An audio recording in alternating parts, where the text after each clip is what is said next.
जो कुछ भी होता है वो भले के लिए होता है।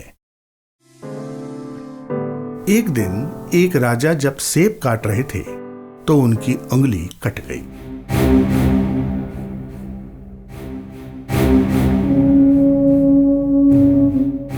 महाराज, धैर्य रखिए। मैं आपको विश्वास दिलाता हूं कि ये आपकी भलाई के लिए ही हुआ है। अरे मंत्री जी, आपकी ये कहने की हिम्मत कैसे हुई? आपकी इस अपराध के लिए मैं आपको जेल में बंद करने का दंड देता हूं।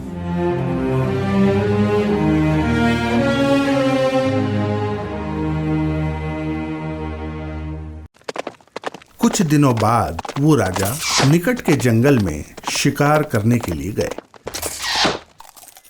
लौटते समय वो सबसे बिछड़ गए और रास्ता भटक गए। अंत में वह एक ऐसे इलाके में जा पहुंचे जहां आदिम वनवासी लोग रहते थे।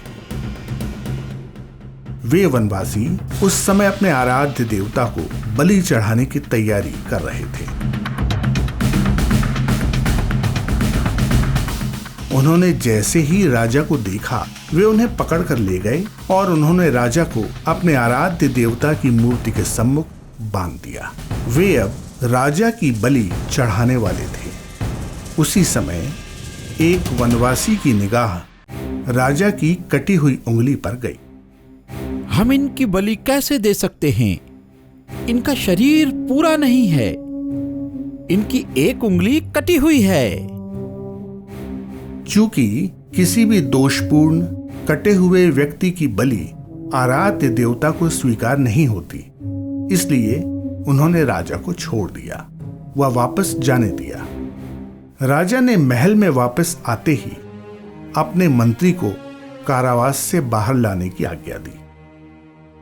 मंत्री जी, उस दिन आप कह रहे थे कि जो होता है वो भले के लिए होता है। मुझे आज इसका सही अर्थ पता चला है। मेरा जीवन बच गया क्योंकि मेरी उंगली कट गई थी।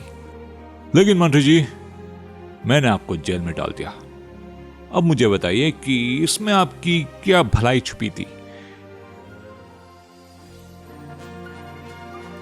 महाराज, यदि आपने मुझे कारावास में नहीं भेजा होता तो मैं आपके साथ जंगल में शिकार पर गया होता और वे वनवासी आपके स्थान पर मेरी बलि चढ़ा देते। इसलिए ये मेरे लिए अच्छा हुआ कि आपने मुझे दंड देकर कारावास में डाल दिया और मैं आपके साथ नहीं गया।